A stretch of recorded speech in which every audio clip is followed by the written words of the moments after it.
Today I have Jaimes Hewitt. So, James, thank you for coming on. I really just want to know your story. Well, I was born in Springfield, Oregon. Moved to Boise, where my parents were raised.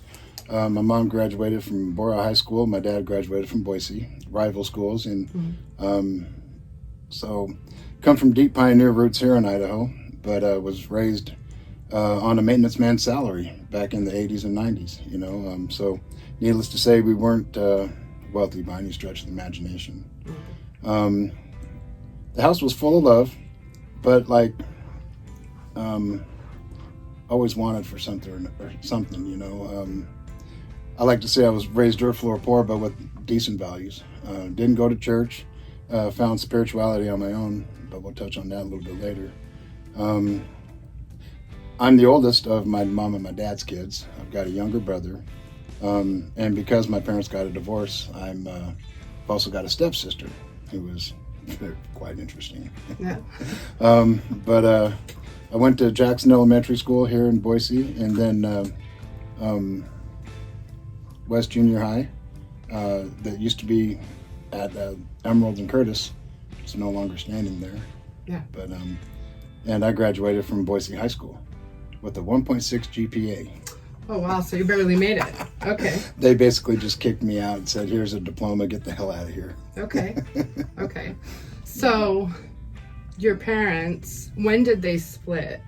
So I was in sixth grade. Well, let me back up a little bit. I was always the youngest in my class, but the very biggest. You know, my mom was 6 foot, my dad's 6'8".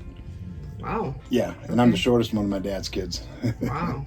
Yeah, but I've always been the youngest and the biggest in my classes. So it was like sixth grade when my parents got a divorce. They had been fighting for a while. You know, my dad never hit my mom or nothing like that, but always yelled and screamed, and he had a big old thunderous voice to go along with his 6'8" frame. Yeah. And I was sixth grade. That was the year I went to Maple Grove, and yeah, it was just a miserable experience, you know. Messy court proceedings and things like that caused me to feel some kind of way about myself, because back in those days, you know, that a divorced family was like a rare thing, you know. Made it really hard, made it really difficult. I had to step up and be the man that my dad didn't want to be, you know. Help my mom around the house and things like that. Right. Take care of my brother. Yeah, and it was challenging, you know, but gold isn't refined without fire. Right. My mom had primary custody, and my dad would come and visit us on the weekends. Okay. If he did show up, he would show up 6 hours late, stoned out of his mind. Really? Because he was a bluegrass musician and a maintenance man. Okay. In fact, him being a bluegrass musician is where I kind of got into the drugs myself. Really? Okay. How old were you? I was 8 years old when I first tried cocaine and marijuana and alcohol. Wow. Yeah. So tell me about that. Well, so my mom was having to take care of my brother, who was a handful when he was a baby. And then together, the both of us, that was just too much for her when Dad was gone, you know, playing the mountain town gigs and stuff. So she told him I had to go with him. So I would hang out at the band table at the corner of the bar, and there was nose candy lined up and joints rolled, and, you know, drinks left on the table when they were going to play their set. So I just, you know, what kid doesn't like candy? Right. Tried it, fell in love with it, didn't think twice about it. What did your mom do? She worked at her dad's engineering firm. Okay. Yeah, my granddad, William Briggs, owned his own engineering company after he was partners with JUB Engineering, which engineered the majority of Boise. Wow. Yeah. Okay. Yeah, so I'd say that you have some firm roots. Yeah. Here. Yeah, Here for sure. deep roots in Idaho. Yeah. My dad's dad founded Pioneer Title, and come from really deep ranching roots in this valley. Okay. So then, after you graduated, what did that look like? How old were you when you graduated? Well, graduation's a two-part story. Okay. My original senior year, I dropped out in February of my original senior year, which would have been 1994, because I thought a career in crank would be most advantageous. Right. Right. Turns out it wasn't. You know, it was just a time where I thought I was experimenting, you know, letting my hair down and stuff like that. Little did I understand how much of a damaging effect it would have in my future. How often were you using? So from 8 years old till your first go around with graduating almost, right? Yeah. How often were you using? It was very sporadic. Like my first encounter at 8 years old happened a few different times. And I don't recall getting like in trouble for it or busted. Like my dad and mom didn't even notice, but something inside me just didn't really click with it then, you know. From 8 years old to nearly graduating high school but dropping out instead, my use of marijuana definitely picked up. Like it was a staple. It was how I dealt with feeling different. It was how I dealt with wanting my dad's attention, but, you know, not really getting it. Right. I should mention that my mom and my dad both ended up remarrying. My dad is still married to my stepmom, and they live over in Eagle. My mom lives here in Boise, and my stepdad Carl passed away 2019 from brain cancer after beating pancreatic cancer. Wow. Yeah. Yeah, that'd be hard. Yeah, and when my mom remarried and married my stepdad Carl, he was a major in the Air Force.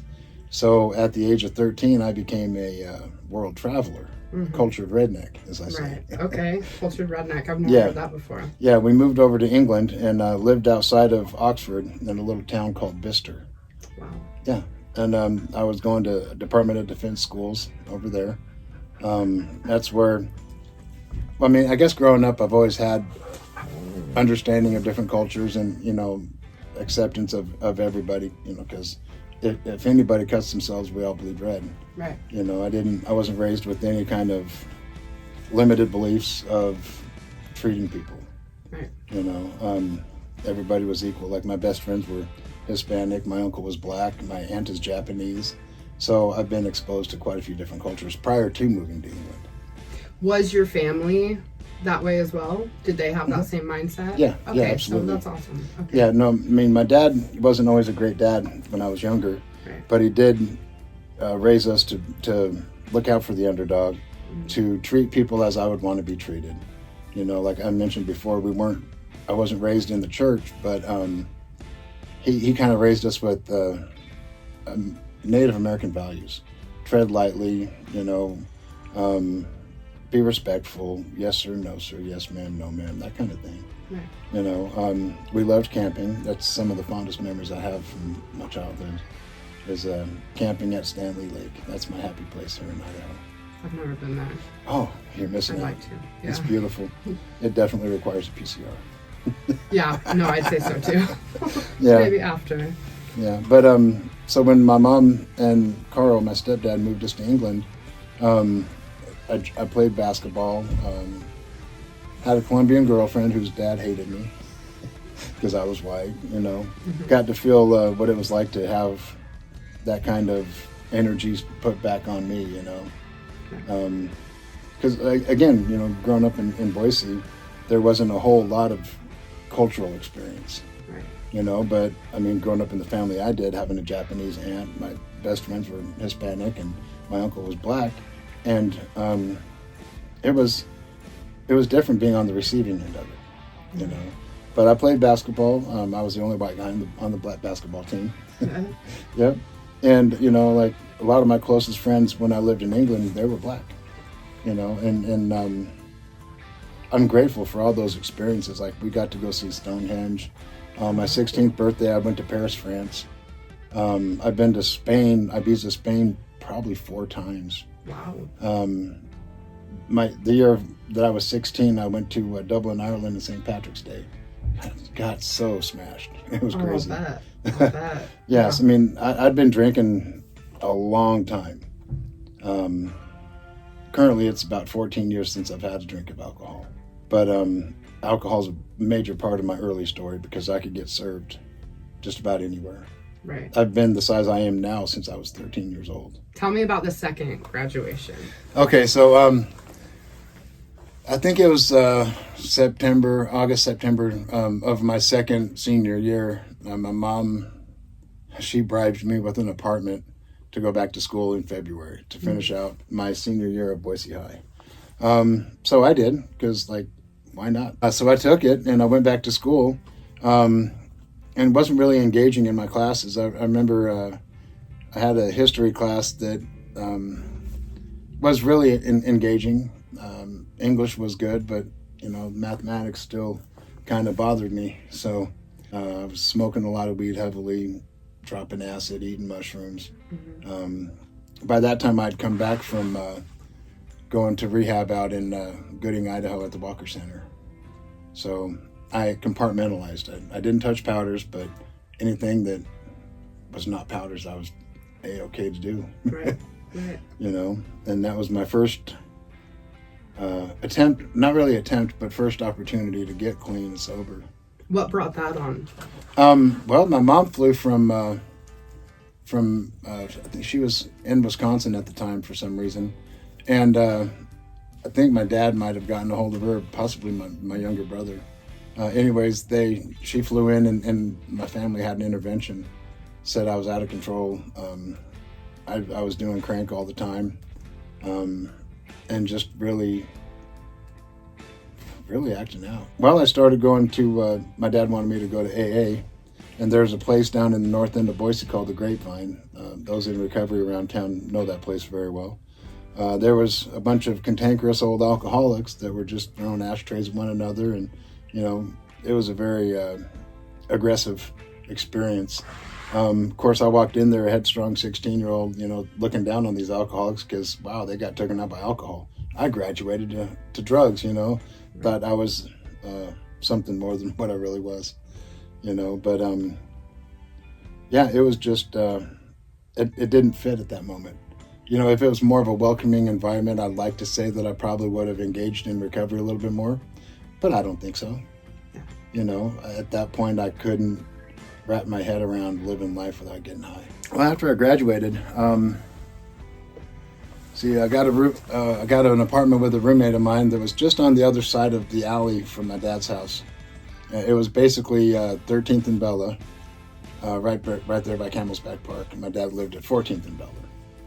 So, smoking a lot of weed, eating a lot of mushrooms, and there was this one weekend, this was the final straw, before my dad gave me the ultimatum that would forever change my life.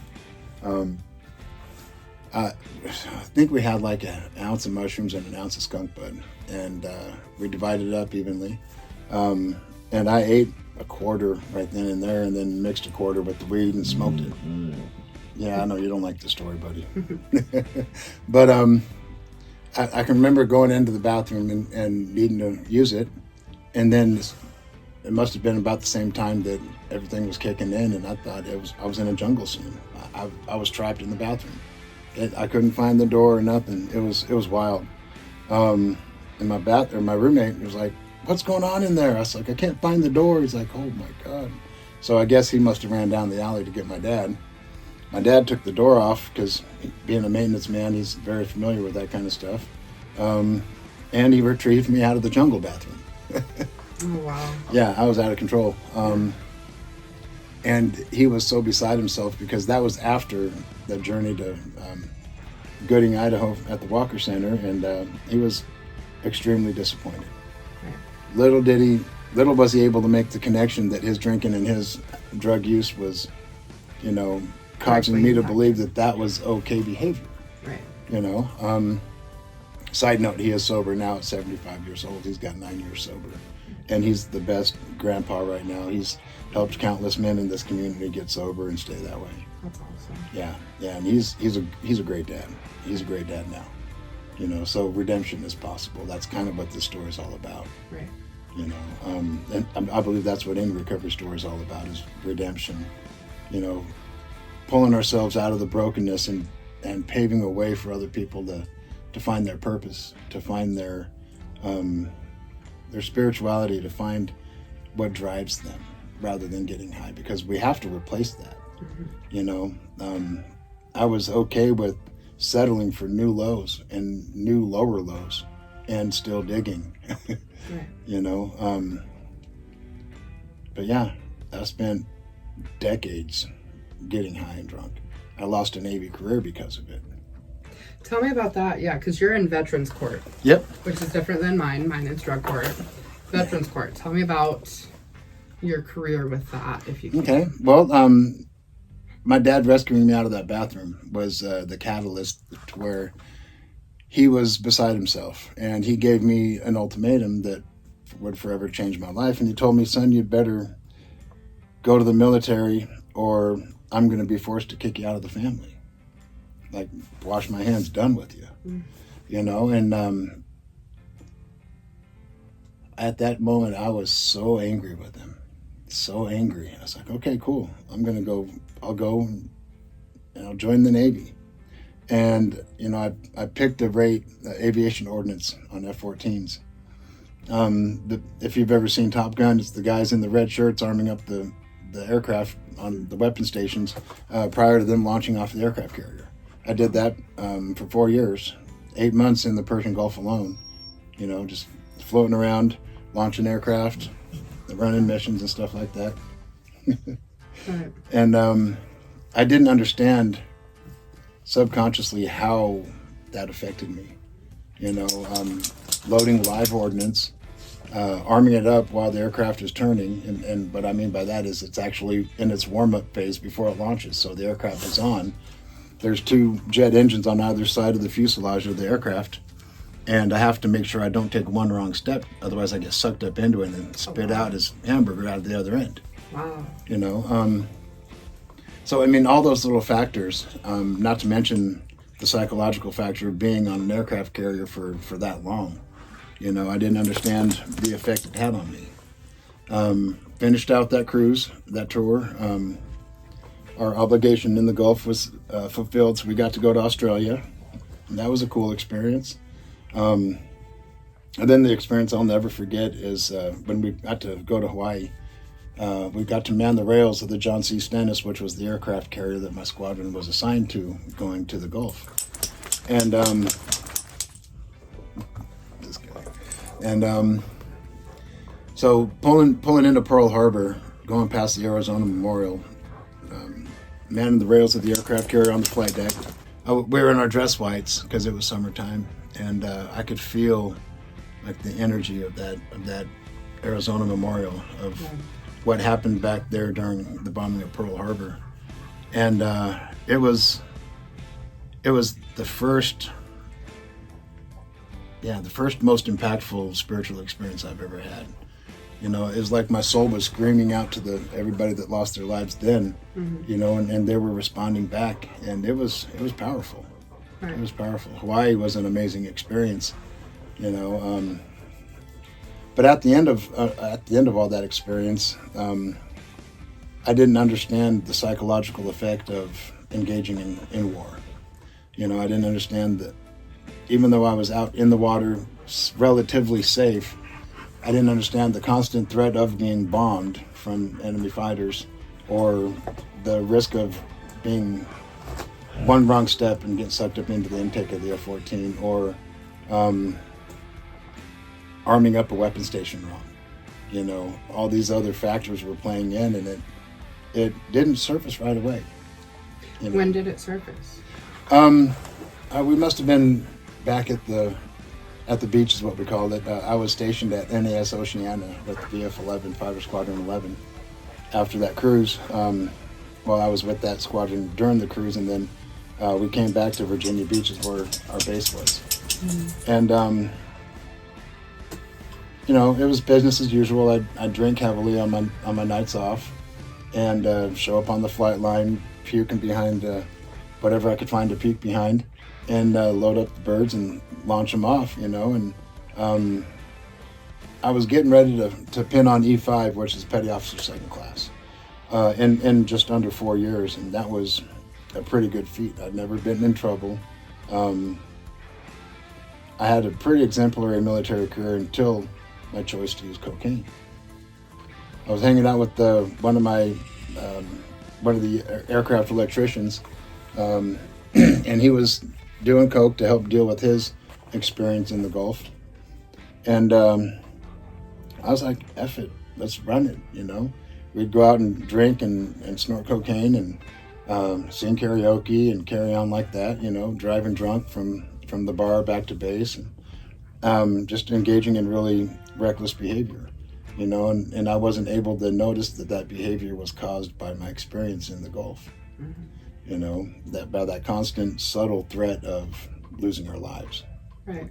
You know, and in a way I became addicted to that endorphin rush, right? And not to mention that my past was all conditioning me to resort to that as a way of dealing with whatever was lacking in my mentality. Yeah, sitting here talking to you about it today, I can make the connection, pinpoint it. Yeah. You know, because hindsight is always 20/20. You know, like when I got kicked out of the Navy, I stayed in Tennessee for a while after hanging out with a girlfriend down there, staying at her grandparents' house. You know, I even joined a softball league for a little bit.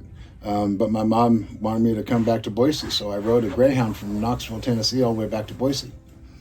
And I didn't know there were so many small towns that had Greyhound stations in their post offices, but there are, and it was a miserable bus ride.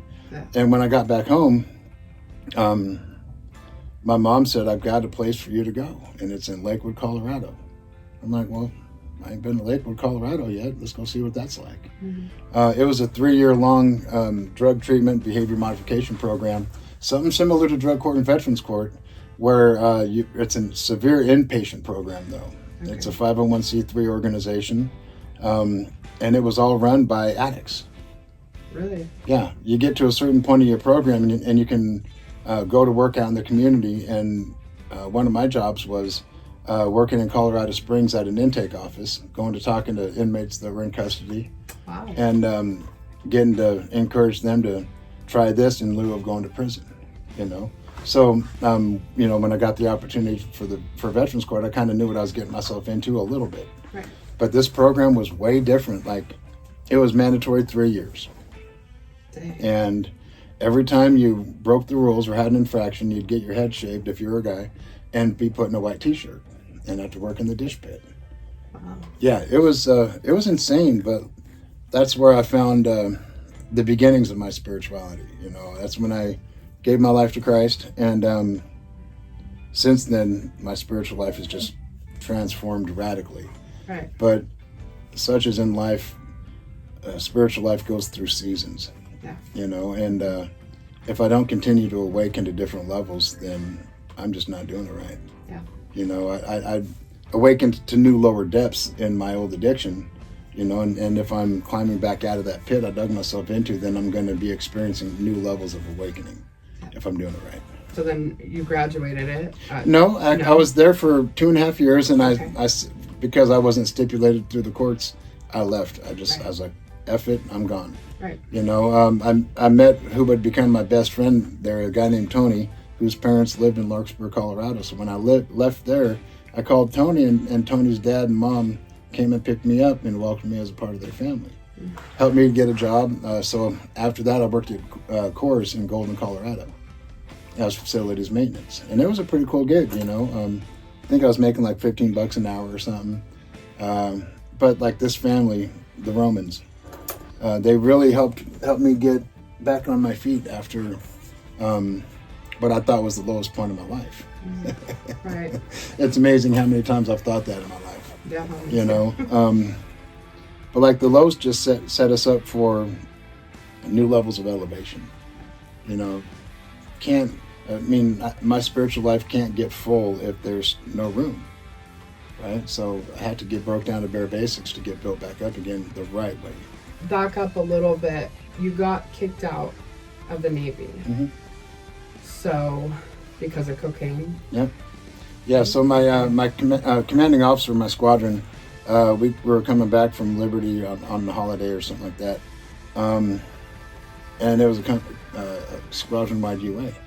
And so, I mean, me being the guy that thinking integrity and honesty was the way I was supposed to conduct myself as a member of the United States Armed Forces, I went to him and I said, "Sir, respectfully, I'm going to be dirty." He's like, what did you use? I said, "I used cocaine." He said, "Do you have anything left on you?" I was like, "No, sir. I used it all." He's like, "Well, we'll see what the UA says."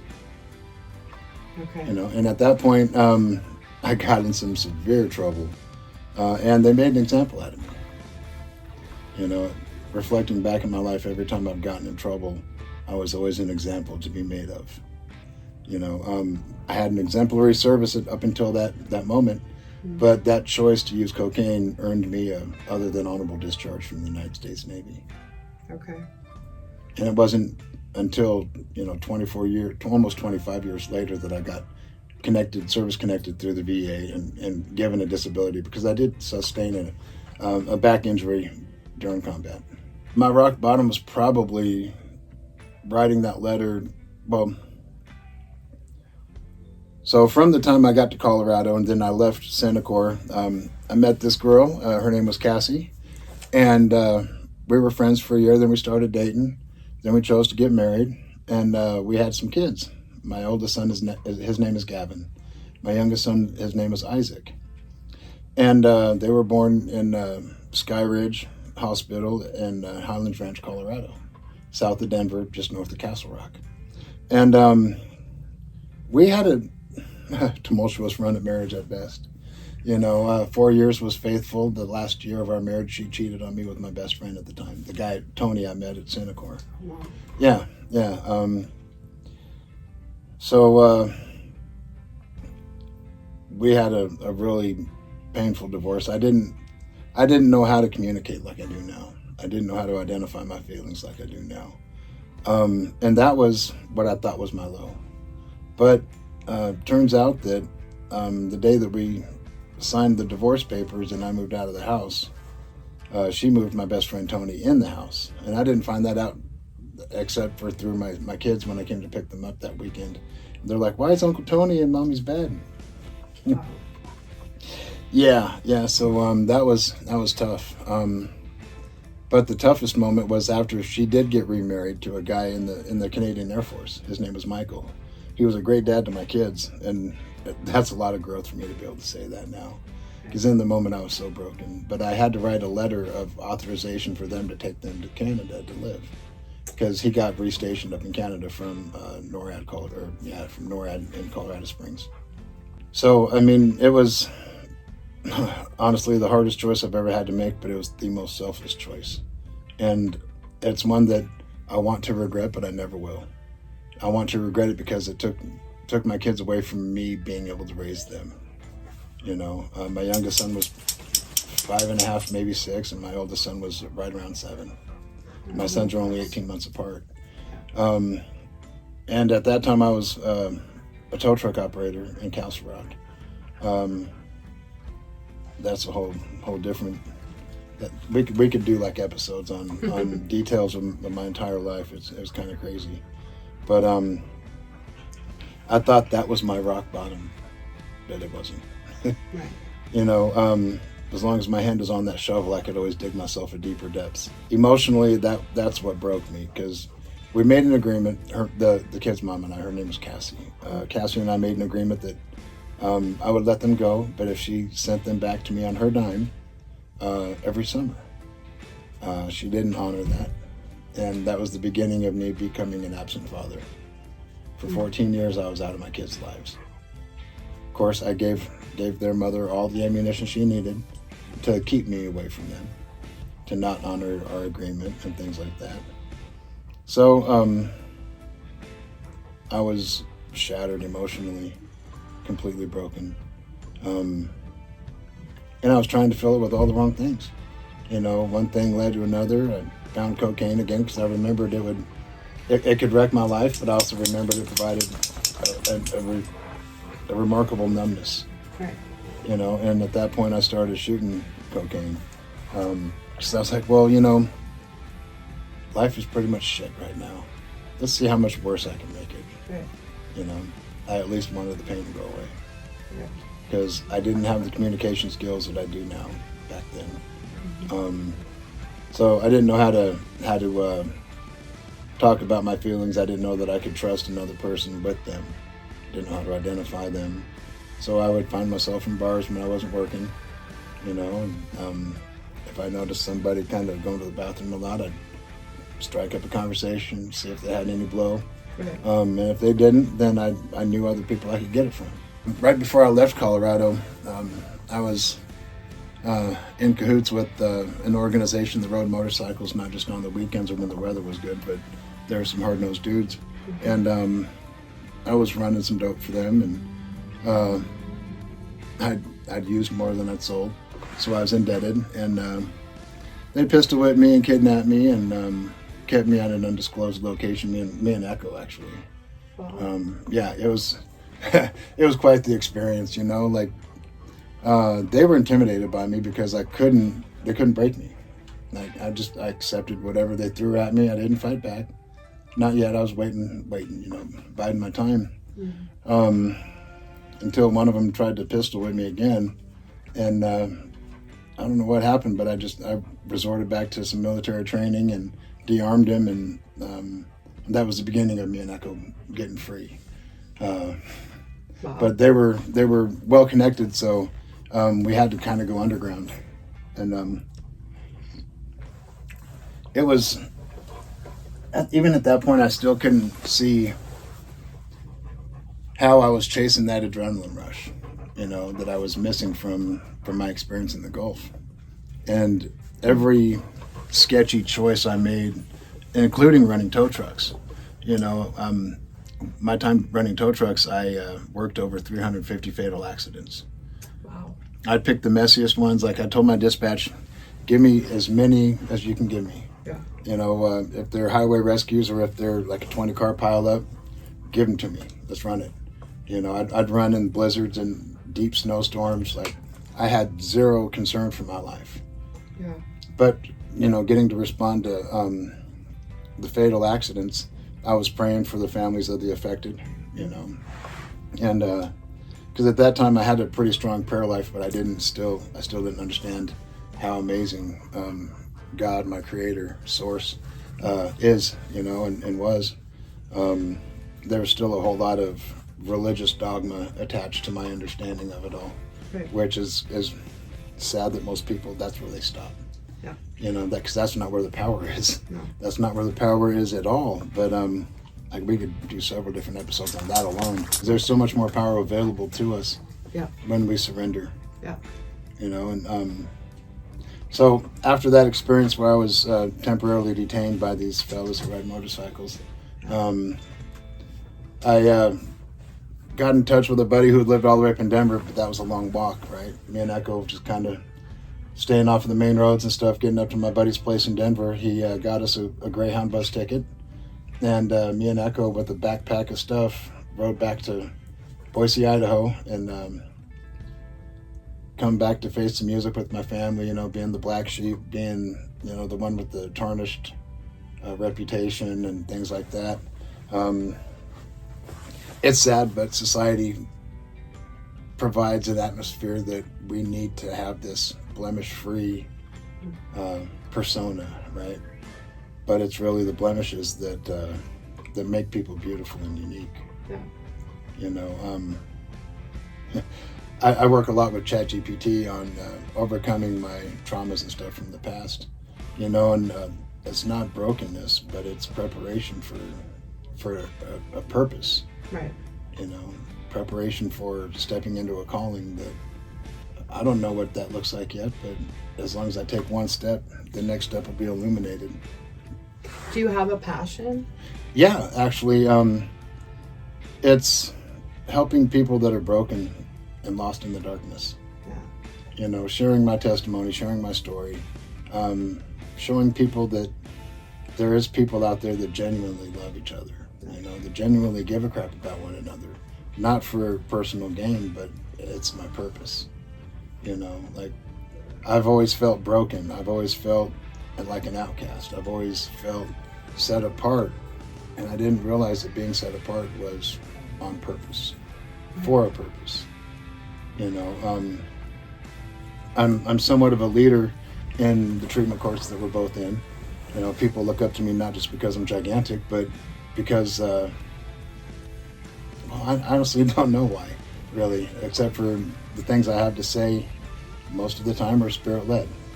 You know, I become a channel for the source to speak through and to encourage those around me. You know, yeah, because anything good that I've got to say is not from me. It could be from brokenness and it could be from hurt and trauma, but I think even then that's spirit kind of speaking through me. That relatability is really what catches our eye first, though. Yeah. That allows source to speak through you. So you had to have been broken and on that level for people to relate to. Absolutely. Yeah. So. Yeah, I've done 3 years in Ada County Jail because of my addiction. Yeah. You know, I've never been to prison, but because of my scars, I can talk to anybody. You know, and people that are forgotten by these religious institutions, that are shunned and thrown away because of their orientation or their preferences, you know, I can speak into them. Right. And I mean, that uniquely qualifies me to be like a street pastor. Mm-hmm. You know, I can share honestly and transparently with just about anybody, any part of my story, and don't feel any kind of way except for, I hate the word survivor because I'm a soldier. Right. You know, anybody that is spared from death, from addiction, is a soldier, not a survivor. Right. You know, and especially anybody that chooses to not just find their comfortable spot in life, but to strive for all of their goals that they pushed aside for drugs. Mm-hmm. You know, I love to sing. That's a passion of mine. But I also love to teach people, to be a guide, mm-hmm. to encourage, to use the gifts that God gave me to use. Right. You know, my community project is a mindset transformation class that 3 guys have constantly showed up for.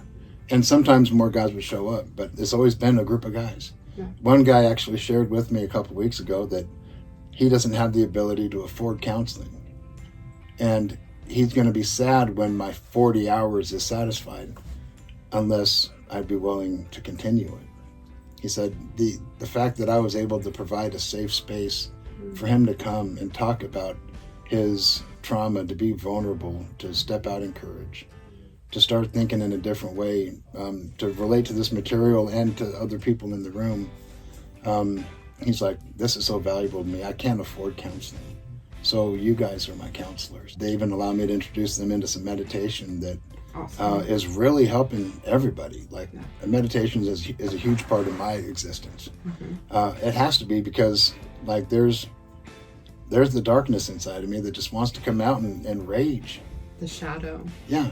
But see, it's not about suppressing the shadow. Yeah. Not while I'm rising the light, because the image that I was given in meditation about a month ago was the perfect blend of darkness and light provides a sunrise or a sunset. Yeah. And all that beauty that is given in that moment. Right. So with that, it's like, okay, accepting all of me, because if I reject the darkness, then I'm rejecting me. So I'm like a sunrise. You know, it was really powerful when I was in meditation and I got that vision, that gift, because I was struggling with all the dirt that I'd done in my past just to survive. Mm-hmm. You know, but like a snake shedding skin, it's time to shed off that layer of survival and alchemize that into thriving. You know, using all the experience, all the gifts, because every low, every heartbreak, every homelessness, every 175 pounds junkie shooting dope behind a loafing jug in the mountain town in Colorado during a snowstorm, all those moments of feeling so alone uniquely qualified me to be able to speak to those people who are currently alone, who are currently broken, who are currently living under a bush behind a gas station in the winter. You know, like I've experienced a lot. I've been held at gunpoint, I've been stabbed, I've been shot at, I've been pistol whipped, and I've also done 5 points of black tar heroin at one shot. I've done 5.5 points of POW. I've done 5.5 anything. I've tried everything to kill myself. What a wild paradox to be in, right? Like, okay, I've clearly got a purpose, but I have no courage. It wasn't until recently, getting to be in Veterans Court for a second time, where my counselor, Jill Myler, she was such a beast. She has a master's degree and a combat veteran husband. Wow. So it was like God gave her to me purposefully to guide me through to where I'm at now. I knew where I needed to go because I had 6 months before I got admitted into Veterans Court, July 31st of 2024. To think about everything I did wrong the first time I was in Veterans Court from 2019 to 2021, I was just checking boxes. Right. But this time I came out swinging. I word vomited all over Jill's desk and said, this is what I've done wrong. This is something I chose not to talk about, yada, yada, yada, yada, yada. And of course she saw my low self-esteem. And that's still on the rise. It's still on the mend. It's something I work on every single day because I despise arrogance and pride. What is the balance there? Correct. Right? Where's that balance? Yeah. And as long as I'm using my gifts to serve others, that's, I believe, where the balance is. Mm-hmm. Understanding that everybody's story is powerful. Mm-hmm. That the person in the meeting that has 1 day sober can teach an invaluable lesson to a person that's got 37 years. Yeah. That life still sucks out there in that old life, but it's about purpose and passion. It's about understanding that when I say something and I think it and I put emotion behind it, that's the human trinity right there of success or demise. Mm-hmm. When I said I was a junkie and I felt hopeless and I thought I was going to die at the end of a needle, mm-hmm. that's all my life provided me. Right. But when I started speaking things like I'm chosen, I'm redeemed, mm-hmm. I am loved, I am love, yeah. I'm made in God's image, and that power resides in me. And then when I speak in those things, and I start to think those things, and then God provides me a moment to feel that, not just in my heart, but like in my spirit, like a knowing and understanding, yeah. And then getting to teach other people how to find that within themselves. It's because it's not about teaching somebody what I believe. It's about showing them how to find out what they believe, because we're all designed differently. I believe we're all part of consciousness experiencing itself. Through itself. Yeah. 100%. Through, that resistance, that contrast.